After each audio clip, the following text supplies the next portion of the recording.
Anytime anything is celebrated that calls for loud orchestral music, we're most likely going to hear some kind of fanfare, which features several members of the brass family. Now, usually we'll hear these at weddings, coronations of world leaders, and even later this summer during the Olympic Games. Here where I am in the United States, we have a storied history of commissioning fanfares from American composers. For example, back in the 1940s, the Cincinnati Symphony commissioned a series of 18 fanfares to acknowledge the United States' entrance into World War II. And out of that project, Aaron Copland's Fanfare for the Common Man became widely known and basically performed everywhere. But this video is not about any of that. Rather, today, we'll be diving into my own personal way of dealing with this genre through a work that I composed for the California Symphony. A work, by the way, that they will premiere next weekend in Northern California. Now, if you prefer to stop this video right now and listen to the entire demo recording first, I do have it linked above or down in the description below. All right, so right behind me actually is the score. This is called Mishwar, which means a trip in Arabic. And the reason I wrote this piece is because what happened was I was actually thinking about the other orchestral works I've been writing in my past decade or so of writing orchestral music. And most of them are between the 10 to 15 minute range. And I realized that I haven't written a piece that was under 5 minutes. I feel like this is a genre of music that's kind of neglected by composers today. Most of us want to write these long pieces, but a lot of us are not that excited to write pieces that are under 5 minutes. And specifically for me, I was really influenced by John Adams' piece called Short Ride in a Fast Machine. So you'll notice we have these wood blocks that act as the metronome for the entire piece. But then you'll notice that the opening part of the entire piece has these open D and A's, which is very simple when you just really think about it in the trumpet line. But as it goes on, you'll notice that more and more pitches from that D major sonority get added on slowly over time. And you get this giant harmonic structure that just kind of permeates through the entire piece. So I was really fascinated by this in particular because in my own music, I like to use these perfect fit sonorities, but usually I don't like to use the major third or even the minor third. I use what's called the neutral third, which is this third in between a major third and a minor third. In fact, we're using quarter tones when we're doing this kind of music. So my idea was, what if I did kind of a John Adams Short Ride in a Fast Machine, but I did it with my own harmonic language. Now let's compare that to the opening bars of my piece, Mishwar.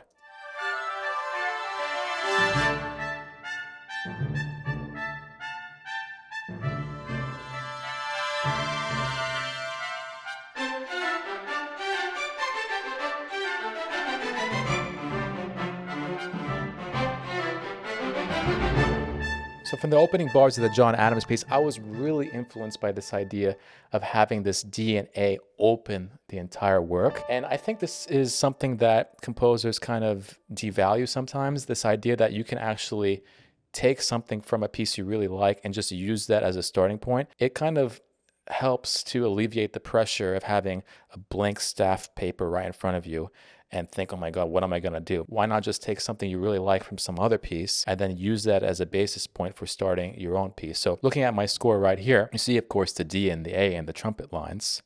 And as we get into the third measure, you'll see a deviation in what John Adams does. Instead of building the chords like he does or even using the same exact rhythms, I end up using this F half sharp, which approximates what we call the Ras scale in Arabic music. In other words, we have the third scale degree. Instead of having an F sharp like in a major scale, we're going to have an F half sharp, which exists somewhere between F natural and F sharp. Now in Arabic music, this is basically an artistic thing, deciding which of these F half sharps you use. Do you use the F half sharp closer to F natural? Do you use the one closer to F sharp? Depending where you are in the Middle East, this will change. But for the sake of having all these musicians match that F half sharp in an orchestral context, I just asked them, hey, can you make sure that you play this F sharp exactly between an F natural and an F sharp in your context of the 12-tone equal temperament system?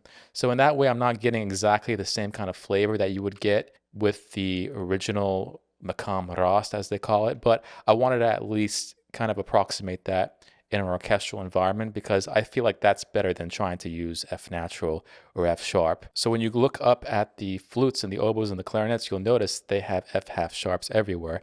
And even down the strings, we even see the F half sharp in the first violins. Now, when we go down to the strings, you'll notice that there's this big harmonic sheen of all these pitches that are packed together. So I wanted to create this kind of cloud that goes over this trumpet fanfare from the start of the piece. Okay, let's listen to more of this. So now we have this brass fanfare, true brass fanfare without anything else besides timpani playing these fourths. Now we get the opening again repeated. Now when this is repeated, you'll notice that the trombones and the bassoons take up the line, and now the strings are becoming this harmonic kind of factory, this harmonic rhythmic factory in the background.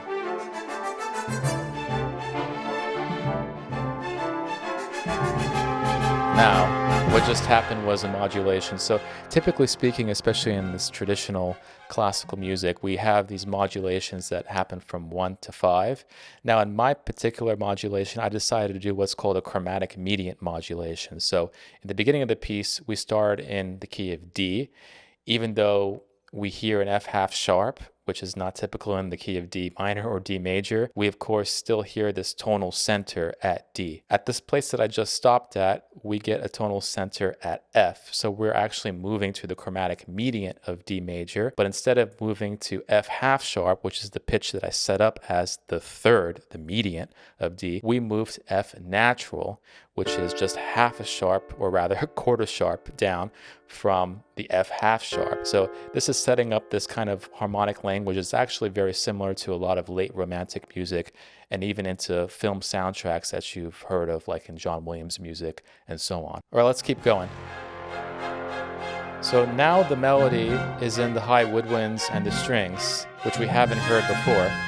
And if you look closely at the score, you'll notice that, yes, we're in F minor, but the G now is down a quarter tone, which is resembling what we call the Bayati scale in Arabic music. So just to recap, we heard the first few notes of the D-Ra scale, which are D, E, F half sharp, G, and A, and then we modulated to F Bayati, which has F, G half flat, A flat, B flat, C as its opening 5 notes. All right, let's keep going. Now you're going to hear the entire orchestra play an ostinato, except for probably the 2 most important instruments in this piece, the first and second trumpet.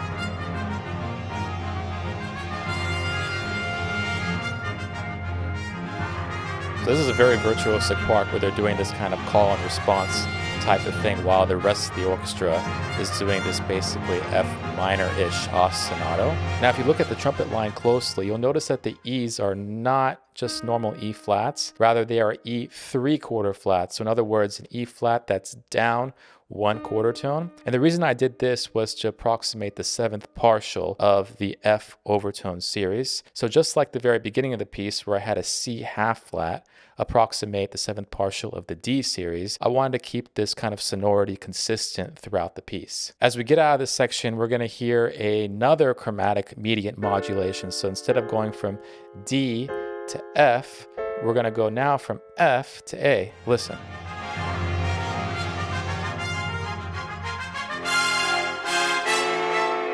Now we open up to A.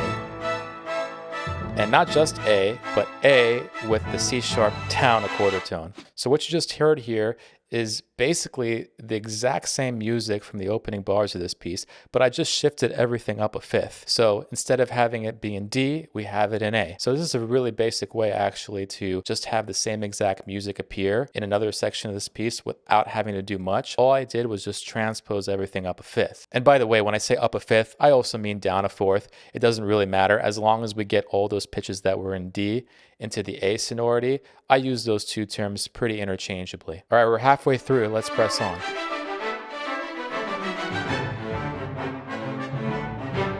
So again, this is similar to the opening, but you're going to notice yet another modulation coming right up. Right here.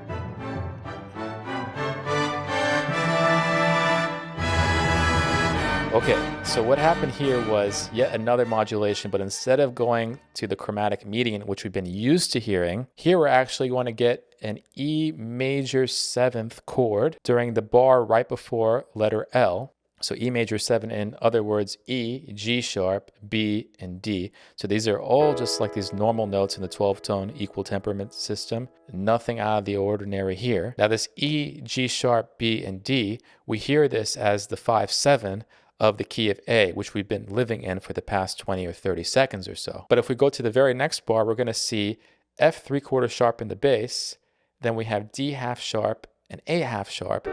We stack those all together in a triadic format. We have D half sharp, F 3/4 sharp, and A half sharp. Those all together look like a D major chord, but in reality, they're just all up 1/4 tone. So the D goes up to D half sharp, the F sharp goes up to F 3/4 sharp, and the A goes up to A half sharp. And when we put this together right next to each other, it actually sounds kind of jarring, and I really like that because it plays with our expectations. Instead of going from, let's say, A to C or A back down to F, as we might expect because we've been moving in terms of chromatic median, instead we're going from this E7 chord to basically this D half sharp major chord that is in first inversion. So in other words, I have the F 3/4 sharp in the bass. This creates what we call an irregular resolution. So we have 5/7 in the key of A going to the 4 chord, which is up 1/4 tone in the key of A. So in other words, we're going from this E7 chord, 5/7 chord, into this otherwise known as a D half sharp chord, which would be this 1/4 sharp 4 chord in the key of A. So 5/7 to 4, really it's 5/7 to 1/4 sharp 4. So in other words, this is kind of an irregular resolution. It's not quite a deceptive cadence, but it has this irregular kind of feeling of, hey, something is not complete yet, which I really, really liked having at this particular moment. Now let's keep listening and see what else happens.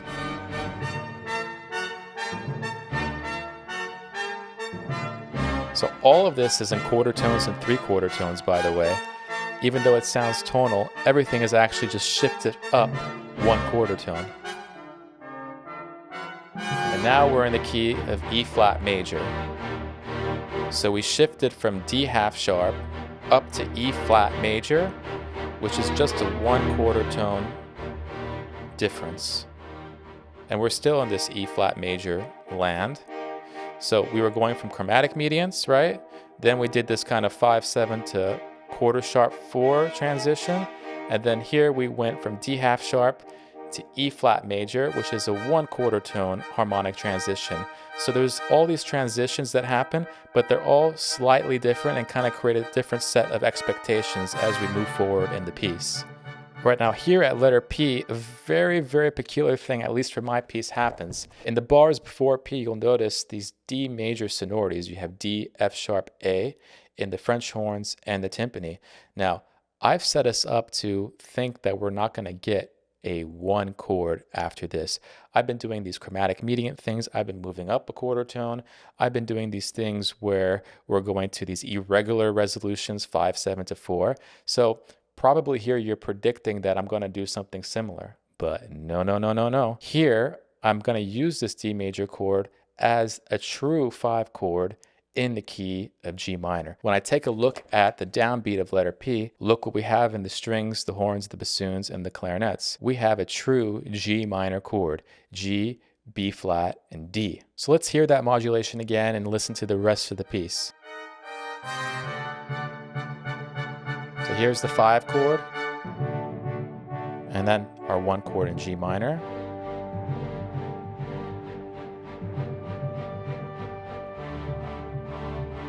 And then we kind of have this more regular kind of harmonic progression happening.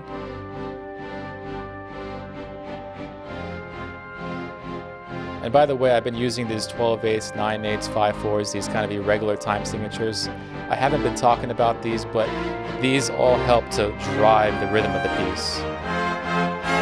Now here, we're back to the very beginning. We're back in this D Rast mode.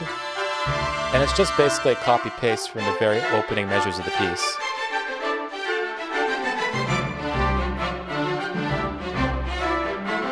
And that's the entire piece. So basically what's happening here is we're having this A, B, A ternary situation where we start with A in the D Rast mode, then we modulate to F minor with this Baiati kind of mode, the second degree down a quarter tone. And then we have these series of modulations that happen. But at the end of the day, we do end up getting back to D Rast at the end. So I like to see this as this kind of A, B extended thing. And then at the very end, getting back to A. So I hope you guys enjoyed this video. Again, if you are in the Northern California area, you can hear this piece live for the very first time. Next weekend, I'll have the links down in the description below for how you can get your ticket. And I'd love to meet you there. Thanks for watching.